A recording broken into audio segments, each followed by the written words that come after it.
खूब लड़ी मर्दानी, वह तो झांसी वाली रानी थी।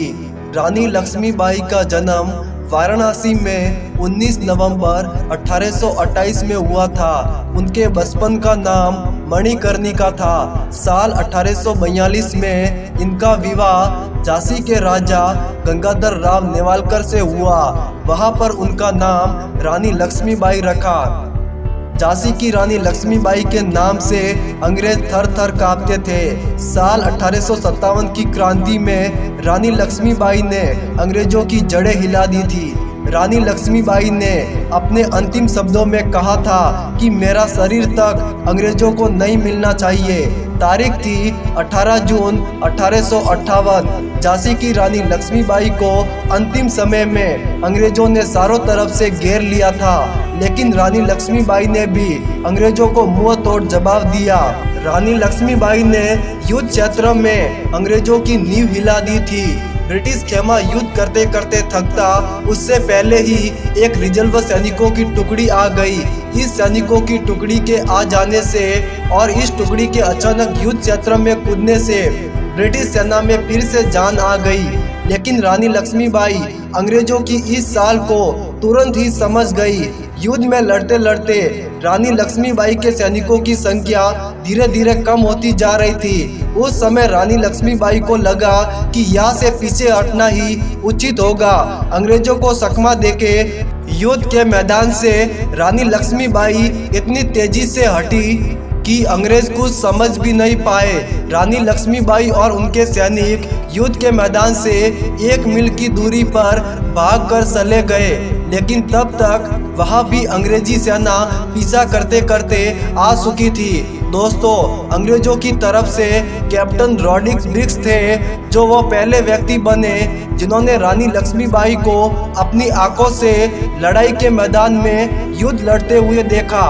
रानी लक्ष्मीबाई ने घोड़े की रस्सी अपने दांतों के बीच दबाई हुई थी, दोनों हाथों से तलवार चला रही थी और एक साथ दोनों तरफ वार कर रही थी। इसके बाद लड़ाई नए सिरे से शुरू होती है। वो जगह थी कोटा की सराय।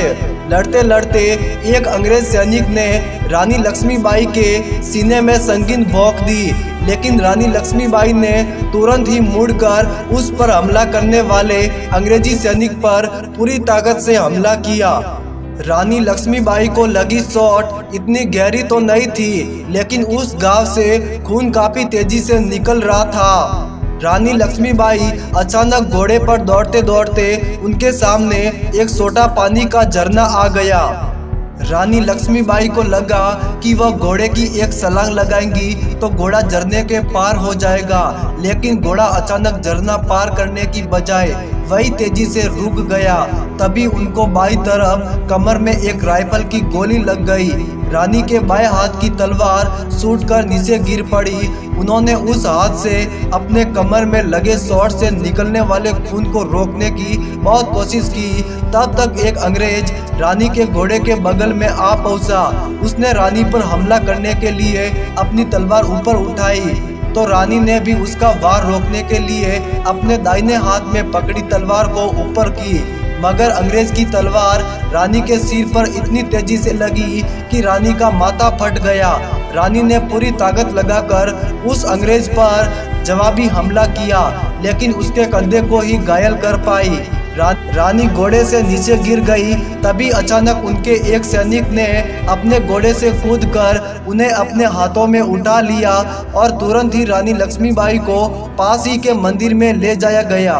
तब तक रानी लक्ष्मीबाई की सांसें चल रही थी। मंदिर के दरवाजे पर अंग्रेजों द्वारा लगातार फायरिंग हो रही थी। काफी फायरिंग के बाद रानी के अंतिम सैनिक को भी गोली लग गई। अंग्रेजों ने समझ लिया था कि रानी अब जिंदा नहीं है और हमारा काम पूरा हो गया।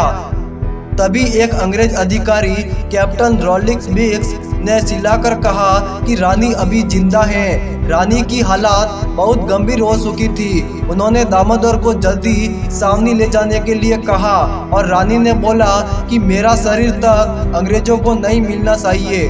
उसके बाद रानी लक्ष्मीबाई की सांसें रुक जाती हैं और वह वीर गति को प्राप्त हो जाती हैं और वहां पर मौजूद रानी के सैनिकों ने आसपास से कुछ लकड़ियां हो गई।